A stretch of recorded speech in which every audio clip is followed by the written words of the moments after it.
Hey everyone, welcome to another Webflow workshop. I am your host Nelson. Thank you for joining me this week. This is a very special episode. As you can tell, we're in the headquarters live stream studio.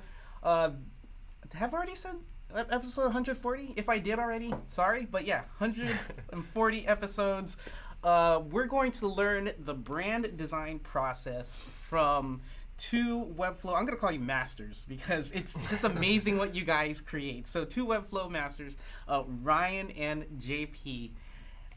You guys have been asking, what is their process like? How do they make these awesome award-winning pages in these crazy sites? And I'm always wondering that too, because like whenever I want to show off something off of Webflow, I immediately go to the homepage. I'm like, how did they figure that out? How did they learn to it's crazy. So anyways, without further ado, let's just introduce our guests. So we have Ryan and JP. Yeah, let's learn more about them. Let's see here. So quickly, can you tell us your career path, how you got into design, and how did that lead into Webflow? Fun question. So I've always liked art and design and stuff like that. So when I was in 8th grade, my brother gave me Photoshop 6. Yeah. It was on a flash drive. I don't know how that worked, but I could just plug in the flash drive at school and just be on Photoshop. Oh. So I pretty much spent all of my free time just like messing around there. By the time I was a junior in high school, I was like freelancing, and then after I graduated high school, I got a job at a startup, and I was basically like the brand designer for a startup in my hometown, and then my CEO owned 2 other companies. Yeah. So I was doing the design work for 3 companies at once. From there, I built up a portfolio from that work and freelancing, and got a job at an agency. Mm-hmm. There I was on the Samsung team, so I was basically just working on like Samsung.com for 3 years, and then from there just moved here and got a job here and just do a lot of web design now. So, like, how was that process? Like, how did you find out about Webflow, and then like, what was your first impressions about Webflow? Yeah, I found I'd always heard about it, and I never tried it out until I actually applied here. I was like, this is pretty cool. I'd always had a background with like CSS and HTML and a little bit of jQuery, and I knew what I was doing with it. Yeah. But from the very beginning of using Webflow, I didn't want to write code anymore. I was just over it. I think that goes for a lot of us who've been using Webflow. Yeah, awesome. Well, yeah, thanks for being here. JP, same thing. How did you get into design, and then how'd you make your way to Webflow? Cool. First, thanks, man, for having me. It's a pleasure to be here. So I'm JP, designer from Brazil. So it's kind of tricky to talk about my background in design because I started such a long time ago. Yeah. 2003, I guess. I had finished the school. Whoa. I had no job. I had no money. My parents was kind of AGP. You have to find a way to make our life. Oh my God, And I was reading a newspaper and I saw advertising saying something about Flash. Oh, what the fuck is that Flash? It should be something cool. Mom, I want to learn more about this kind of thing here. Call it Flash. Okay. And my mom put me in a Flash course in college, and I started to make some Flash websites in the back 2003. It's so different, you know. Oh yeah. We didn't have iPad and iPhone, even stock image websites. No, it's pure. I just say it's pure hazing, Yeah. Flash, HTML, and so poor quality of reference, because now it's so easy to open Dribble, open Pinterest, whatever. Yeah. You can follow and see many different kinds of design. Yeah. At that time, I was kind of, I don't know what is design, but I love doing Flash animations, kind of things. You know? Some years later, I got to design school and I started to learn about fundamentals of design, typography, photography things, colors, kind of thing. And then I started to work in agencies, so I have 15 years experience working in agencies. Now I was kind of, guess what? I'm missing that good times to work in that Flash because it was so fun, you know? Yeah, yeah. I'm feeling the same way working on Webflow. Yeah. Every day that I'm here in the office, I remember when I was a teenager, Yeah, doing you fun got that things. spark again. Yeah, because let me put it this way, now you have a lot of different labels. People used to be called web designer, interaction designer, UX designer, product designer. I'm just calling myself as a designer. Because I still think that you should make something fun, not to be restricted in some rules, Yeah, and basically that's my experience in design. That's cool. And so you went from agency, but how did you find Webflow, the tool? Yeah, good question. So I was working in an agency, it's big agency, call it Huge. It's very famous in the digital field, doing a lot of prototypes, prototypes like on flat PNGs and JPEGs. That's kind of non-functional, non-HTML prototypes. Yeah. So, man, I need to find a way to make it live, to translate my design, my PSD, my sketch files into HTML. Yeah. A friend of mine said to me, JP, take a look at this website. Oh my God! That's not possible. And I put my email on a private list. I think I was on the first designers role that used Webflow, and I changed my life completely. Yeah. Since 2014, I guess. Changed my life completely. So I gave up all the other tools. I just focus on Webflow since then. Yeah. It's insane. I know. I think it goes for a lot of people who are also in the chat room, like that same feeling, like that magic moment of like, whoa, what happened? I can do almost anything that I want to do as a designer.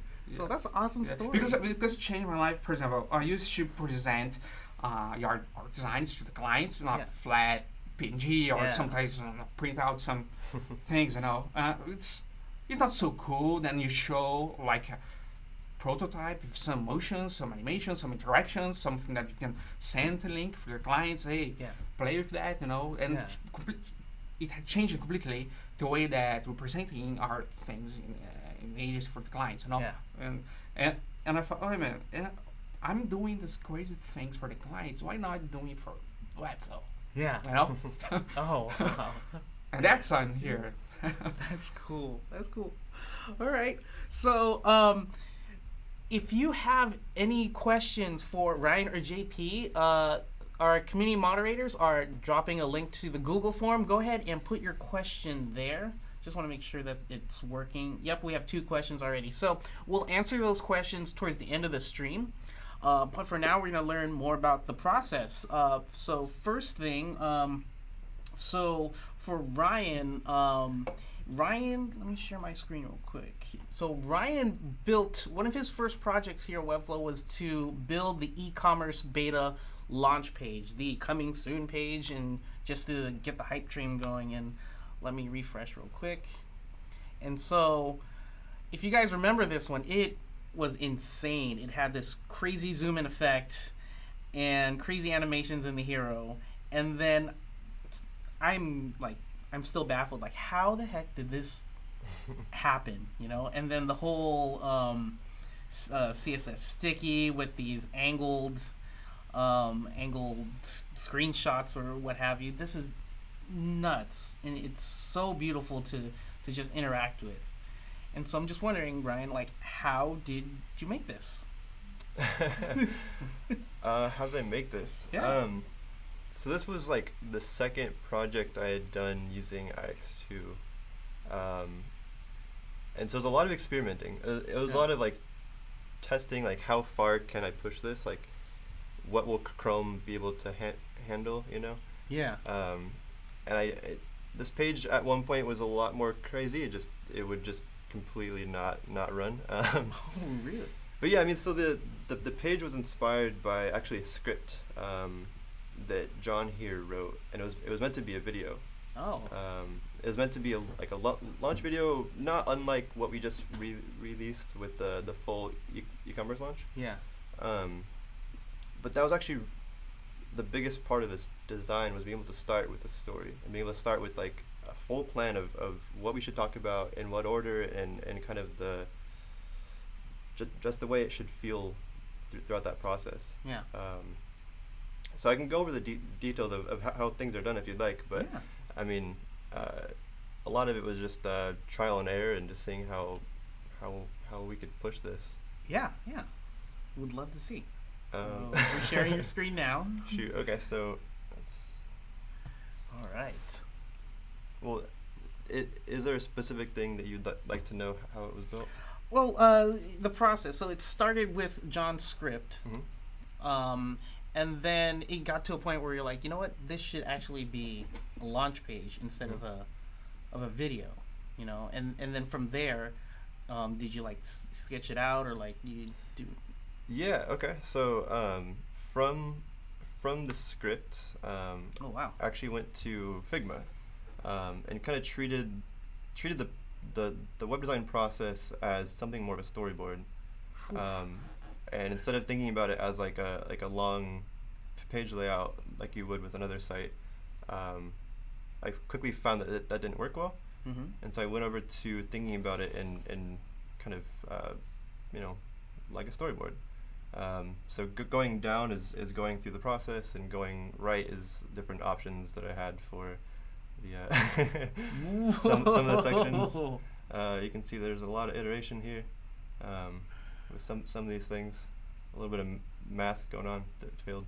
There we go. And this is actually public on my Twitter. Oh, nice. I'll have to retweet it or something like that.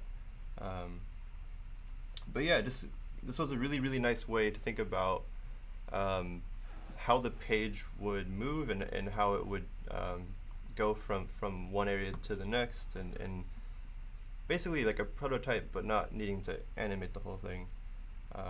So you can see these are like early versions of the zooming intro and getting into some of the details here. Talking about the product grids and how we can kind of display the. I don't know what happened Whoa, here. what is that? Yeah, just it was a really nice way to think through the process here. Nice. And then ultimately, which one was the final? So yeah, the near final. it actually goes along with how I think of static design tools, Mhm. which is it's really a stepping stone to the final product. Mm-hmm. I'm lucky enough to be able to produce the final product and not need to like keep these updated and Yeah. accurate, and Yeah. I can just kind of There's no handoff process. Exactly. It's just yourself. It's exactly what Yeah. it needs to be as a starting point in a thought process Yeah. to Webflow. And then no matter how far I go here, it's going to change. And so when I start to Yeah. build it out, I get a new idea, or it doesn't really look that great, I need to get a new idea. Yeah, it'll just evolve. Okay. Yeah. Cool. And so from here, you evolved it onto Webflow. What was the hardest thing you had to tackle inside of Webflow to make this happen? Or here, how did you do the hero row? That whole zooming. And everything? Yeah, that's a good question. So this is Webflow and this is Lottie. The text on top is also Webflow in the way that it kind of contracts, and this is Webflow here, of course. But that intro is mostly Lottie, which, if you don't know, is something that Airbnb produced actually, and it's basically a tool to convert After Effects animation into JSON and then animate that on the web. Lottie is kind of like the library that translates this JSON code to iOS or Windows or Android code, and lets you make really cool stuff that's performant and smooth. And so it was largely an experiment to see how that would work. Yeah. And there's actually kind of like a back-end tool that was built to upload files through the site that will lead on to something coming. But it was largely an experiment, but also it was like a fun thing to do. Oh, that's crazy. Yeah. That's crazy. So it's a custom built thing. Yeah. Yeah, I think the biggest challenge was more so like performance and these triggers and like thinking about how this would all work. Yeah. at a bigger scale. It's not running very well on the stream. But No, I get it. It's really awesome. And this is before we even had our styles panel beta with the CSS sticky. And you guys had to hand code it, which is not that hard, but still, it's like just another extra step. Oh, yeah. Yeah. Yeah, sticky has been really, really nice. and I'm glad it's like part of the app now. Yeah. You guys have been using it a lot. I know. Yeah, it's good. I like it. It's fun. It's fun. Awesome. All right. Thank you. So now we're gonna go to. Oh yeah. Okay. Cool. Thank you, Stefan. He actually found your tweet, Nice. your Figma file. So there you go. Thank you, Stefan, for sharing with the community. Yeah. Thanks, Ryan. JP. Now it's your turn. So back in 2014, you created a prototype page called Geospace, and when I first saw that blew my mind, and I was like, how did this person do all these crazy interactions with Interactions version 1? 2014 Interactions 1. Interactions 1 is tough to use. Man, it was tough, but I mean, there's still a lot of things you can do with it. Obviously, you've done with Geospace. It's still live, right? Geospace. Yeah, it's live. Geospace.webflow.io. Check it out. The page quickly became famous amongst the community, myself included, and I became a fan of yours. And I didn't even know what you looked like, who you were. I was just like, who is this person? I'm a fan. I'm gonna follow his designs because I want to one day be that good. And then IX2 came out and you started doing even crazier things. So I just want to know, where do you get your inspirations for your crazy interactions? Man, I never stopped to think about prototypes that I did in the past, you know. It's pure exploration, you know, and testing out things, and like, because I have Flash in my background as a designer, you know, I'm constantly trying to reproduce some kind of that crazy and fun things in the past, you know. Mm-hmm. So I remember when I started to use Webflow, I was kind of running away from that conventional websites, you know, avoiding to be more like a layer cake template, you know. So I was totally immersed to create most crazy thing as possible, you know, no briefing, no constraints, no rules, you know. Yeah. Because, as I told you, working in agency for such a long time, sometimes our creativity kind of stay stuck in the same model, you know. Of course, because business goes many different constraints that involve our job in agency and clients, because there's money involved, you know. So yeah, Webflow is kind of, it's my hobby, you know. It's my blank canvas that I can explore wherever I want. Yes. Talking about just, I don't know, because I did 1,000 of prototypes, you know, and just because I think was the most relevant, you know, in terms of interactions. Because I started to create, I'm going to create something that there is no navigation, there is no heading, there is no paginations, you know, just one thing, 3 nice pictures, and click and open things, you know. That was my first, you know. Of course, after that. Wait, that was your first Webflow site? No. Oh, First one was the IMDb prototype. Oh, okay. You know, yeah. Oh, that one was crazy too. Yeah. That's a great first. So again, it's I've seen Webflow in that time like my playground, you know, the place that I can play, that I can test myself, that I can explore the world, you know, like no business goal, no money involved, just design interaction. But because of that, I realized that Webflow is so powerful to create everything that you want, you know. It's different from other tools that's kind of have the same framework, same model. Webflow, it's a blank canvas that you can put all your creativity on it, you know. It's like being a kid again. Exactly. In a sandbox, and just build. Because I should say, I don't have any kind of hobby, you know. I don't know how to play guitar or practice any sport or no. So I used to say to my wife, for example, that design is still my hobby, you know. It's my profession, it's my job, and I got home, I open Webflow, now I start to create something totally different than people are expecting, you know? Awesome. So, But I don't have any process for that.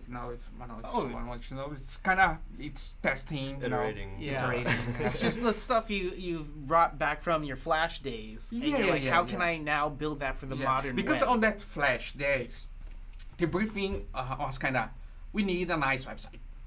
That was the briefing. If you Yeah. if you see some briefing, it's that big. A lot of rules, a lot of goals, and at the end of the day, you're just creating things so simple and normal. Because a lot of concerns involved. Yeah. So on Webflow side should be a teenager one more time. That's awesome. You created that spark again. That's awesome. I think that goes for a lot of people in the community. Is that spark of web just came back to life because you can do so many things with it, like you said. So after after being an agency, how did you find your way into the Webflow team? Good question. So I always got in touch with people here in Webflow, Brian, Sergey, Vlad, because I'm constantly posting my prototypes. Yeah.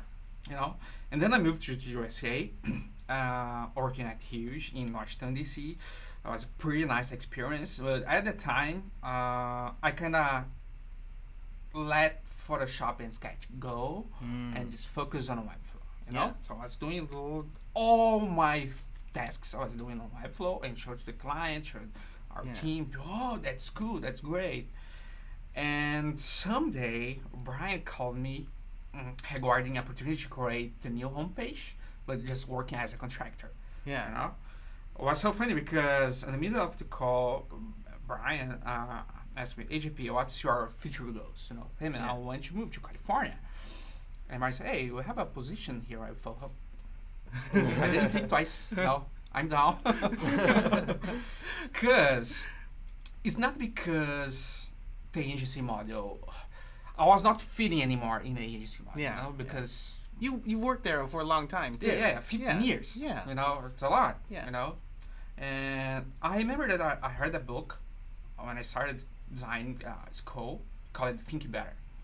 That basically you have to create a picture of your feature, So I remember that in 2007, I had 3 main goals in mind. One, have a family. Second, move to the US, and then working on a startup in San Francisco.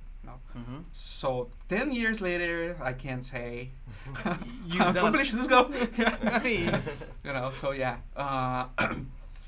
of course, after this first call with Brian, I went through the normal process, interviews,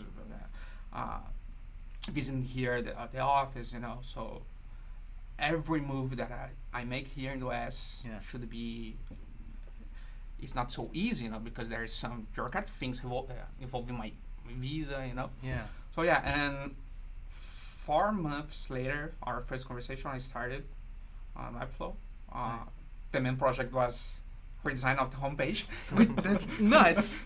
The thing that you've been, Yeah. the thing you've been using and fell in love with is now the thing you have to redesign the homepage of. That's a crazy. Yeah. It's funny because when we started a new job, the first day was kind of just make simple thing. In my case, was kind of the main homepage.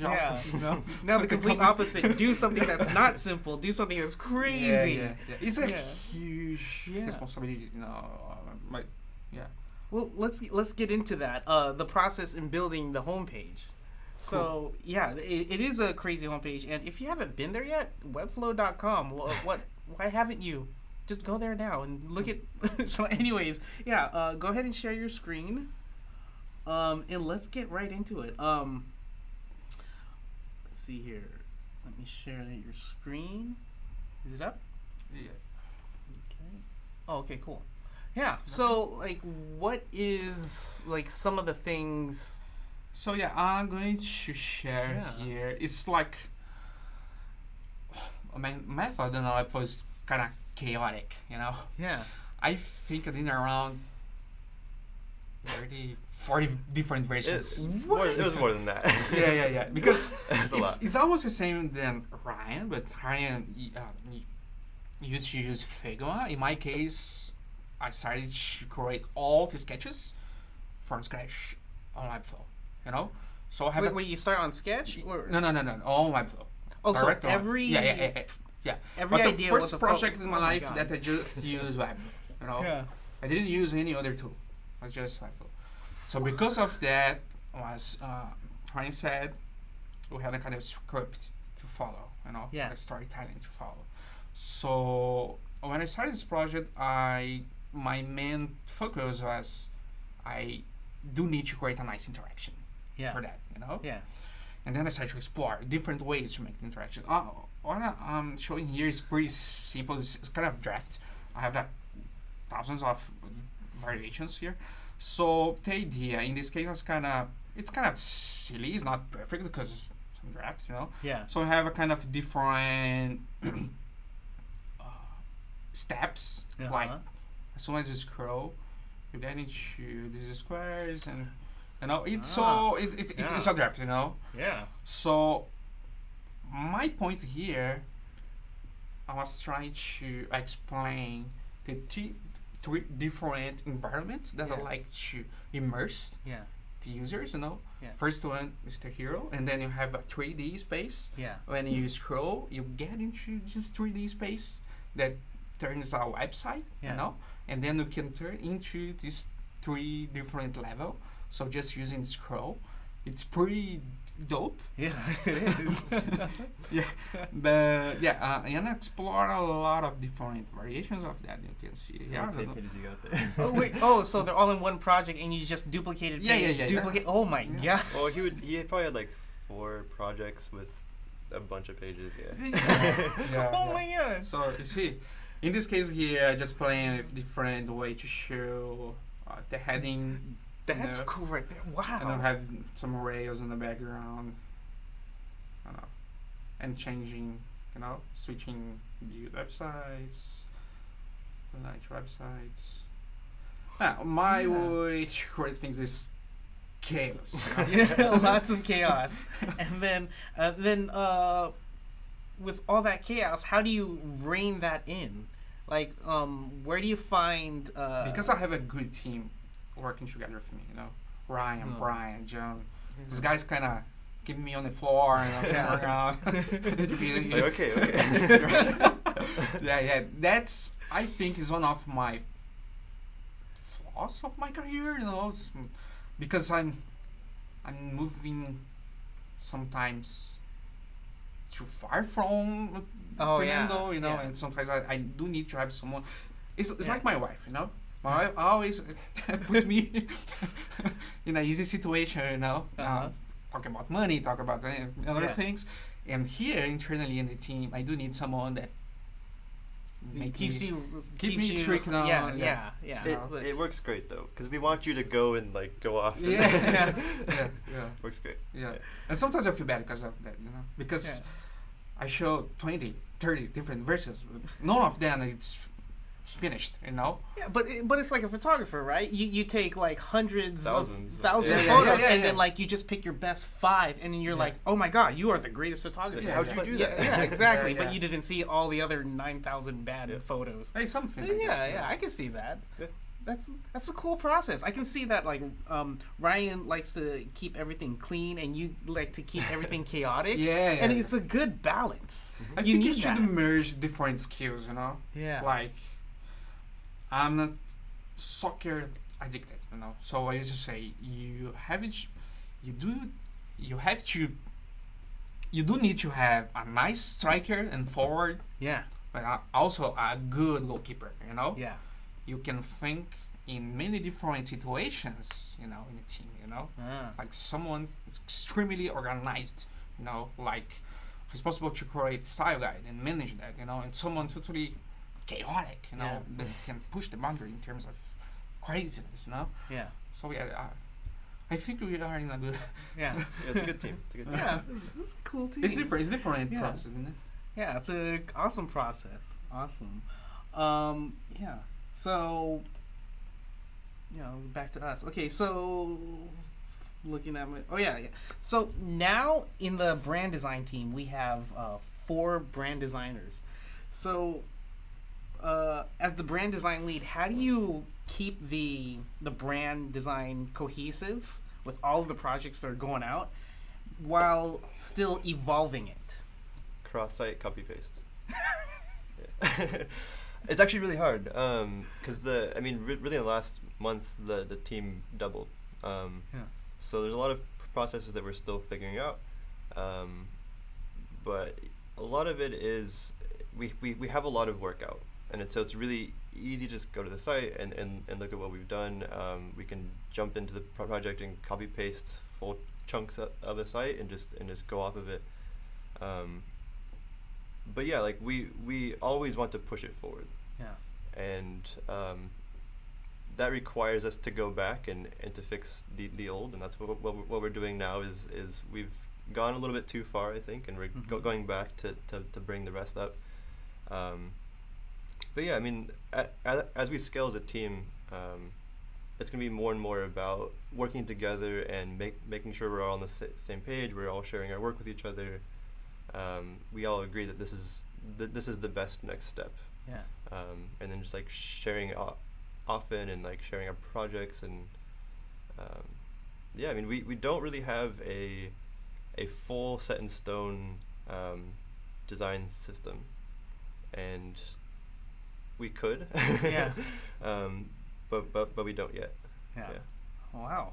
Well, we're growing. Yeah, we're growing pains, and yeah, just in the last month, double. That's nuts to think about. Yeah. So I got some questions from from people from Twitter, Webflow community on Twitter, and I'll just ask you those questions, and then after that we'll go to your questions, the people in the live chat. Let me see how many questions there are. Oh, we got 11. No, just 11. So that's good. That's good. Again, if you have any questions, please fill out the form. The moderators are linking it in the chat room right now. Here we go. First question from Twitter. Where do you find... Okay, it's for both of you. Where do you find your inspiration to create the layouts that you do? So, one of you want to take this one? Where do you find inspirations to do the layouts? It's good and hard question, because definitely it's not from dribble. It'll be hands, Yeah. I think in my situation it's more like different aspects of design, like industrial design, editorial design. That's my main reference. It's not web design. Yeah. That's for sure. So you're just staring at buildings and staring at machinery or stuff like that, or like ways products are created. Yeah, I think like newspaper. Of course, nobody reads newspaper anymore, but the design involved in this project, it's much more interesting in terms of design, because you have great pictures, different typefaces, inspiring me to use in a web design projects. Definitely it's not web design. I'd say editorial and user design. I think the best layout is magazines. Magazines by far. Yeah. I've bought many magazines at Barnes and Noble or whatever. There's great stuff in there. Okay. Yeah, I do try to look at basically every site, every like Dribble, Behance, Awards, Site Inspire, like all those sites I try to like look at and like acknowledge that's what people are doing.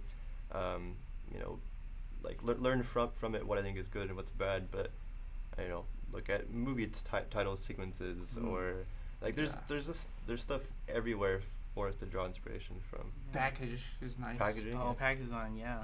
Some great stuff, yeah. Yeah, because if you just go to Dribble, you're gonna make stuff that looks like you just went to Dribble. Yeah. Yeah. By the way, I'm a huge fan of Dribble. Yeah. Nothing wrong with it. It's just that, but what we're saying, what I'm hearing is that don't just look at one thing. You want to look at all types of art. Because if you're looking for inspiration, you can find other ways. Dribble is so cool to show things that you created. It's not to be inspired by someone. It's one of many places. Yeah. Yeah. Cool. Another one from Twitter. How is visual research for any given problem approached? I think it's different every time. We're working on something right now where we're sharing a paper doc, and we're just dropping stuff in there that we like, taking screenshots or whatever too. Usually it's kind of our own process, I think, that we approach.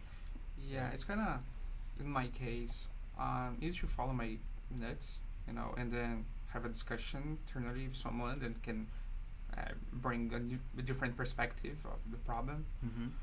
Because it depends, depends of the problem, depends on the complexity of the problem. Yeah. Because sometimes a problem is not necessarily to be solved. You have to kill that things that is creating the problem.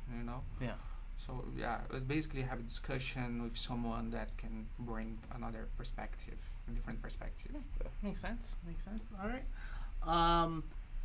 Let's see here. What's been one of the most important lessons learned last year? So. That's a good question. For me, it'd probably be to ask for help more. I think I'm more of an independent person, and I've been working here for basically 2 years without anyone else, and it was like, oh yeah, I have help. I have a great designer right here that can help me with stuff. Yeah. And now you have three. Now you have two others that you can bounce ideas off of. Yeah. In my case, it's tricky, man, because I'm learning a lot of things. Living in the US is totally different environment for me. And now that my baby was born, so it's completely changing, because I do need to use my time. Oh yeah. In a best way, So first, listen more. Yeah. It's the main thing. Yeah. It's second, be more efficient. Focus on the main point. Avoid to waste time with things that you don't believe. And be surrounded by good people that, I'm learning a lot from different people here in the company, not just for designers, or engineers, so that was the most impactful thing. Thank you. That's a good answer. All right. One more from Twitter. I'd love to know your vision with the Webflow brand design team in the future. With the brand design team or the brand design? We can go for one or the other. Okay. For the team, the idea is to have a bunch of people that are T-shaped, if you know what that means, where they're very good at one thing. JP is very good at what he's shown here, at prototyping and doing this crazy interaction work, but he can also do basically everything else too if he wants. I like people that are generalists, but I'm looking for someone who's a great illustrator. We have someone who's great at UI. We have someone who's just a expert at Webflow and can do anything he wants it to do. And so as I build the team out, I just want it to be full of people who can focus on one craft and help everyone else in that skill. In terms of our design, I'm looking for the future to be a little bit more creative, for our branding to be more cohesive, but at the same time more our own, and I want everything you see that we produce to be like, oh, that's Webflow, and it's for it to be, like the brand is so recognizable. You'd be like, oh yeah, that's a Webflow thing. Yeah, more of a brand system. Yeah. Oh, that'd be awesome. Yeah, cool. All right. Now we're gonna go to the chat's questions. Okay, we got a couple more now. So again, go ahead and ask your question in that Google form. And so let's do this. From Brian, Webflow is pretty much the best platform for web design. No, I'm just kidding. That's not the end of it. Good question. Yeah. That's not the end of it. Yes. that I have come across in a very long time. What do you feel are the biggest limitations with the Webflow platform, e-commerce, and CMS? Honesty. Yeah. Do you want to go first? Limitations. Yeah. Depends, you know. Yeah. That's a tricky question. I think Webflow makes it incredibly easy to do, 80% of what people want to do normally, or 90%, or you know. And then as soon as you get outside of that, it becomes a little bit more difficult than if you were to start from scratch on your own platform or whatever. Right? So it is pretty flexible for what it is. People can get around a lot of the things. But in the future there'll be like a lot more of these little features that open up a little bit more of what you can do. And that's what the whole team is doing, is like always adding new things to the platform to check off all those things in the wish list that the community is asking for. I mean, I remember when I first started using Webflow, and it was just one page. You can only make one page on it, but I was already mind blown because of the styles panel. And everyone kept on asking, when are you going to make multiple pages? And then that happened. And when are you going to make a blog or a CMS? And that happened. And so, I mean, yes, there's limitations, but I don't think of it as a negative to Webflow. I think of it as a positive thing. Like, hey, we have new goalposts that we always want to get past. Yeah. And each time we pass one, of course, there's going to be another one, because how do you put the whole web, the ever-evolving web, into one thing? I don't think you can, but the fact that we're getting 80-90% there every time there's a new goalpost, it's like, that's amazing in itself. I see it like my iPhone and my MacBook. It's like it can't do everything that a Windows or Android or whatever can do, but what it does it really well, and it works together perfectly. It's this platform that just works, and it's a little bit limited. Yeah. I get it. All right. Thank you, Brian. Sarah. It's a site review. We'll do that later, Sarah. Going to Wadudes. When it comes to responsive design, do you use the same measurements on breakpoints? Oh, okay. For example, for fonts, do you use pixels, M's, rems, etc.? And for spacing, do you use VW, VHPX, or pixels, etc.? What do you guys usually use? It depends. I've been using more VH and VW because of responsive. It's easy to manage. At the same time, depends, Depends of the layout, So like if you look on our hero, the font is VW based, but then we had to set a max. Because if you keep going, it's gonna become bigger and bigger and bigger. So it's there's a max, which is a pixel value, custom code. But then as you go down, I think it's just pixel based. Oh, okay. So I will say I use pixels 90% of the time, and if not, I'm using VW or VH, and there's some sort of like limit on it. Yeah, I'd say, giving advice, avoid to use defined metrics. Try to stay sticky, max to different, VH and pixels, or because it's hard to create different metrics and different elements in our project. Everything's it should be a mess, So so it's a little mixture of both. I will say I use percentages for line height, and that is like the best thing you can do. Oh, really? I've never used percentage for line height. Oh, it's great. Oh, I'm gonna try that now. Yeah, because you can just change the font size, and then the ratio just is perfect. Ah, bam! That's just okay. I'm using that from now on. Thank you, and that's why we do these streams. I've learned. You all learned. Oh, awesome. All right. Let's see here. Ooh, this is a good one. From Rainiel, I think. Sorry if I'm mispronouncing your name. Rainiel's asking, what can be the best way to say to a client, Internet Explorer is not working well with the new types of websites? Like, okay, so how do you talk to a client who still wants a website to use to be compatible with IE 10 or 11. Oh, Isn't 10 like not supported anymore? I don't think so.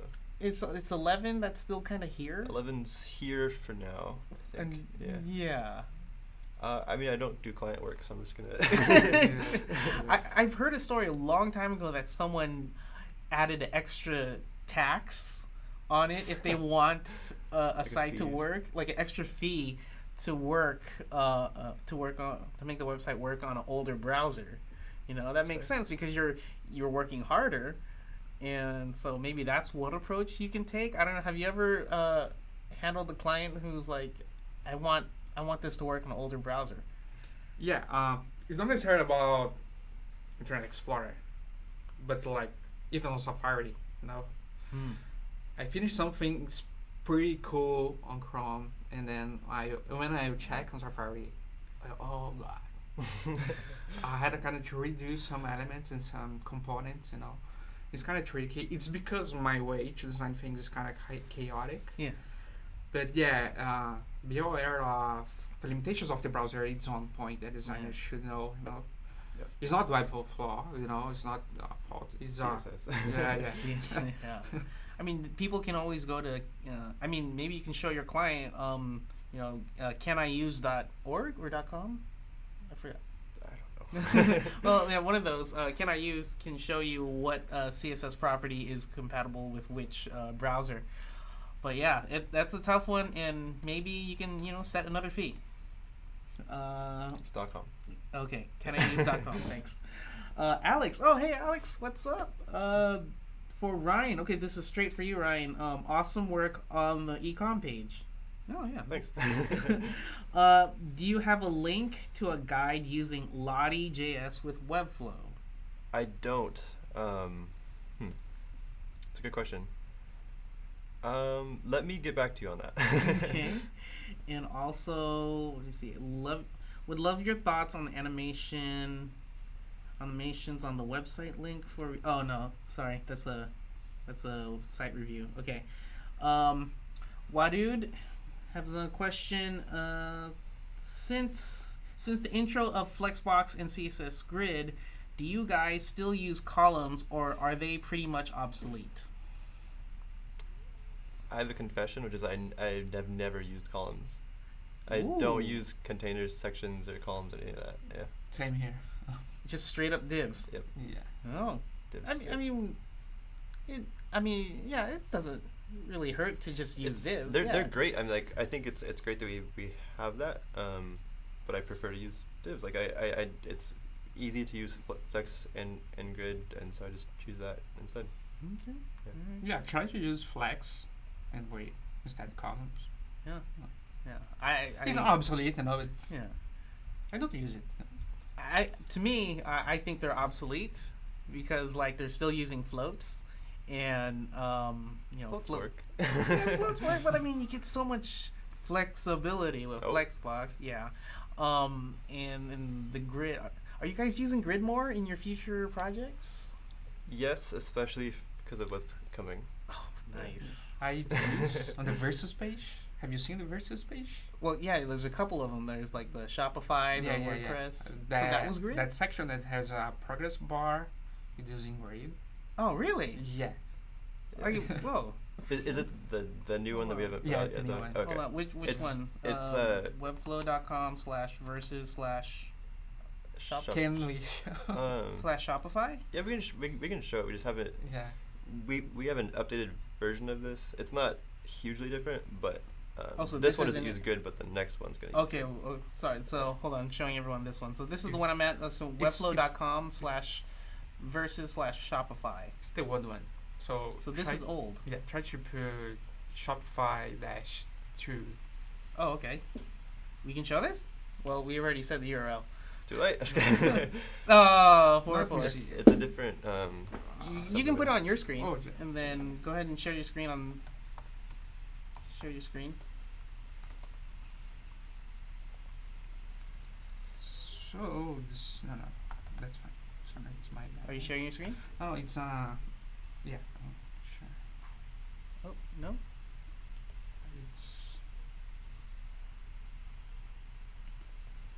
Oh, I'll likes to use a bar. I think he's sharing now.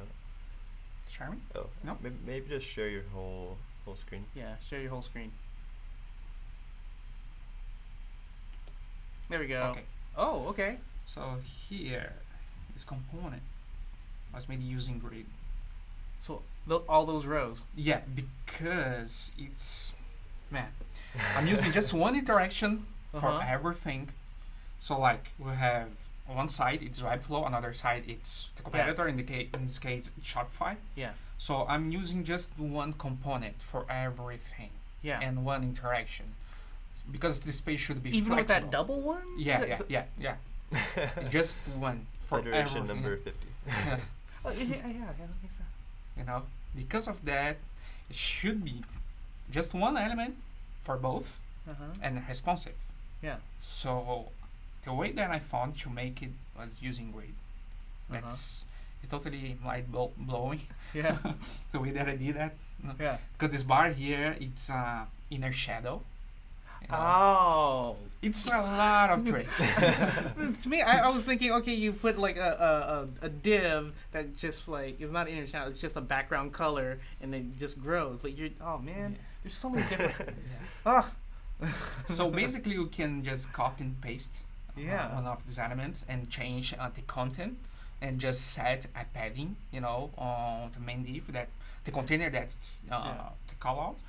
Yeah, you put like 90 or 80, whatever, and the padding adjust Yeah. according to the scale Yeah. of that progress, and both the call out and the progress bar move together, in Yeah. the same direction.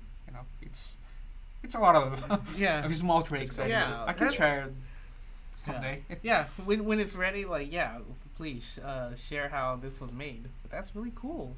Using grid, I would love to dig into that one deeper later. But thank you for the question. Who was that? Who's that? Wadu, thank you. Let's see here.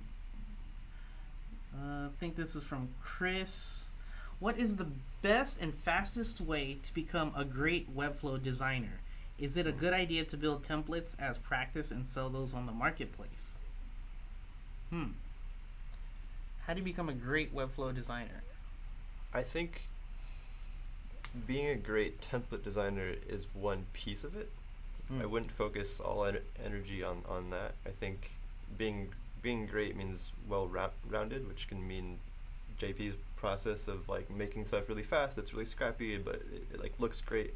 Template design to me is something that's very, very perfect and consistent, and there's a design system there, and it's all like very perfect, and the names of all the classes are just right. Yeah.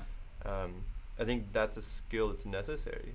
Yeah. But I think someone was rebuilding dribble shots. Mm-hmm. And I think that's a really good practice because it forces you to try out these weird layouts that you wouldn't normally come across, and then trying to animate them too, and see, how you could like approach these different problems.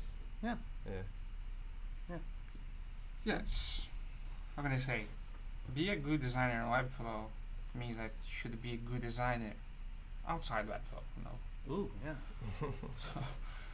Webflow, of course, is a powerful tool to create templates, whatever. But first, you should be a good designer in terms of fundamentals like typography, like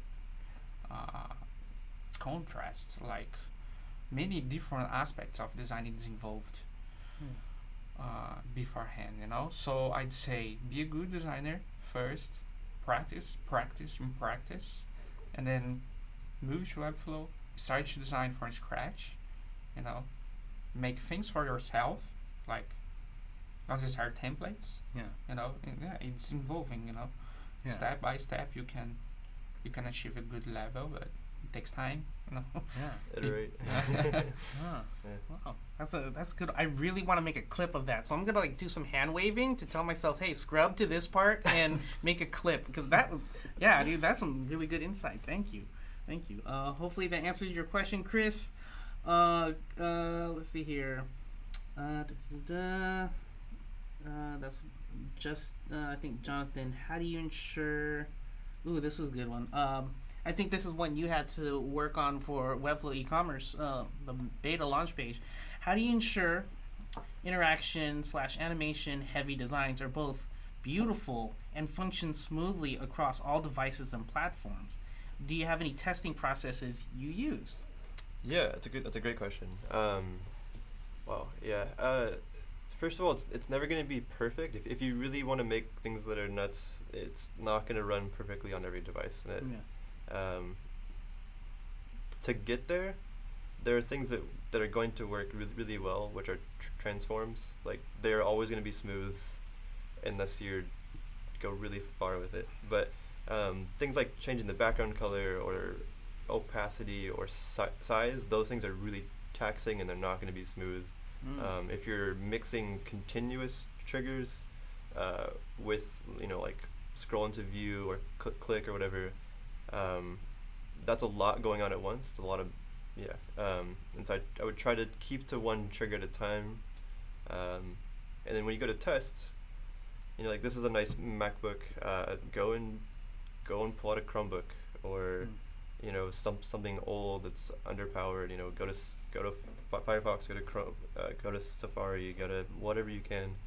Open up your phone, find an old Android phone or whatever, pull that out too. You have to be diligent and you have to experiment, and sometimes you have to let go of things that look really great but don't work on Firefox, which is something that I recently had to do. Firefox isn't like CSS filters. Oh, really? Yeah. It just, it's sad. Sad times. But yeah, it's a lot of trial and error and just learning exactly what's going to work. Yeah. Oh, okay. All right. And for you, what do you do for testing? I 100% agree, Ryan. So I'd say I'm a crazy guy to create animation interaction. And most of the time I have to get rid of them, because I'm overusing that. Yeah. So be patient that things should work first.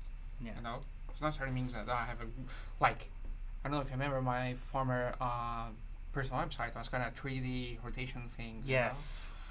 It was good, it was nice, but people started to complain that it was not working well on many different devices. So I kind of, it was nice on Chrome, it was nice on Safari, but not so good on phone. Kind of okay. I'll step back and I think I overused the interactions. So keep simple. It's a secret. It's a good way to do design. Is keep things simple. And animation should be it should assist the story and not be the main event. It shouldn't take over the site. It should just be like a nice piece of it. And sometimes I take over and do a little bit more than I should, but yeah. Awesome. Let's see here. Let's get a couple more. Whoa, someone just posted a whole piece of code. Okay, let me skip that one. Marco is asking, trying to transition from a web dev to a product designer, having a hard time on how to build my portfolio. Are concept projects, not real clients, frowned upon? If not, can you describe your process when trying to think of an idea on what to make? Coming up with your own problem to solve is very, very hard. You will naturally make it easy or too hard. Just go to someone else, me, like tweet me, whatever, and I'll give you like a simple project. And in terms of your portfolio, like it's okay if it's fake, as long as you show your thought process, as long as you're showing a problem being solved in a creative way, that's like a new way. That's all that people care about. Yeah. Documenting every step that you take. Yeah. 98% of designers are posting beautiful concepts on their portfolios, which means nothing, because when they got some portfolios, everything looks nice, but in reality, designers should show process, the way that they think behind of those ideas, Like I got here in US, showing just one project, documented project in a PDF, So I described all my process, on the first step, on the first sketches, and the final result, Putting your job online, your portfolio is just a small part of the whole process, So I'd avoid to waste time on that. Of course, you should have a nice portfolio, but you can post something on Behance or Dribble, whatever. But the important thing is documented your ideas, your thoughts behind your last project or most impactful project that you had. So I kind of gave up of creating concepts and posting in your portfolio because personally I think it doesn't matter. Yeah. All right. We're gonna take let's get 3 more questions. So let's see here. I'm gonna go to someone who hasn't had a question yet. Let's see here, Jill. When are we going to have the narrator from Webflow University on here? It would be cool to see him do a workshop. It's just Vlad. Yeah, yeah, it's just Vlad. I don't know what that question is. We just change his voice in post, right? Yeah, it's easy. Yeah, it's easy to do. It's an app. Yeah. Thanks, Vlad, for doing all those university videos. It's so awesome. Like, he not only is he running the company, but he's also doing university videos. 50-50. Yeah. All right. Let's see here. From Austin. Hey, what's up, Austin? How do you name your class variations when you are prototyping inside of the same project, JP? Directly for you. Good question, man. Thanks. Ryan is helping me out on that issue, because I'm exploring so fast. I kind of let the div's name goes, and after I realize that the structure is okay, I step back and I rename that. Oh, so you have like div block 34, 69, 300, 70, only 34. That's the way that I do many things. Of course, not the best way, but it's the fairest way. It's totally fine for working fast. Yeah. It's not the right way. Yeah. It is very chaotic. I'm scared to see your read-only files. Oh my god. Don't look. But it works, So it depends. Every people has their own personality, So that reflects on my process. But I'd say try to keep things simple, So like I always have my section and container named, and the rest kind of. As long as I start to create things, I step back and rename it when I have the structure looks okay and working on different devices, Yeah. So it's not a rule, It depends of. Yeah, and if you're working on the same project and have multiple pages, you can have like A dash container, B dash container. You can find a way to make a distinction between each page. Yeah. By just putting like a clarifier at the beginning. Yeah. That makes sense. All right, cool. All right, let's get one last question. Let's see here. Did we get anything else? Did I miss anything? Okay, so Damon. Okay, here we go. Brendan. This is a product question. So we'll take your question, Brandon. This last one. Do you plan on having full Firefox support in the future? Why is it currently restricted? Thanks for the awesome tools. Yeah. Not the best person to answer that question. Yeah. For what I know, I think we are trying to support it. Yeah. There were some things that Firefox didn't allow us to do, and I believe Firefox is actually making an effort to fix some of the things so that we can do a better job of being on that platform. Yeah. We actually have a category on we actually have a category on the forums where you can post if you're using Firefox. We want to know what your experience is like and what we can do better with that. So if you log in to Webflow using Webflow, there's a link. There's a pop-up that shows up and has the using Firefox. What did I say? Using Webflow. Oh, yeah. Using Firefox, and then a pop-up will show up, and then there's a link to that forum category. So yeah, let us know how you want to use it, or like let us know what we can do better, and that way we know how to move forward with that. But either because you can use it, it's just not perfect. Yeah. Right. Yeah. But I think that's about it. Thank you, everyone. Thank you, chat, for being here. Let's see here. I think, yeah, that's all the questions we got so far. Cool. Thank you. Thank you for giving us some insights, letting me, what I've learned from this was, whoa, you can use percentages and line height. And It's gonna change your life. Yeah. And what it takes to be a great designer, you know? It's not just being a great designer in Webflow, it's being a great designer overall. So that's really awesome. Definitely going to clip that. But other than that, let's go. Yeah, and for the people who posted their link, I'll get to that. We'll probably do a stream next week just for questions for you guys and just looking over your website links. I know we've held back the last 2 weeks, but we'll get to it, I promise. But let's go ahead and close out this stream. I gotta move there. That's tricky. Yeah, here's your Point feet. Yeah, because I have to squish. Anyways, if you need any help, you need any account, billing, technical questions, go to university.webflow.com/contact, and the customer support team will help you out as fast as they can.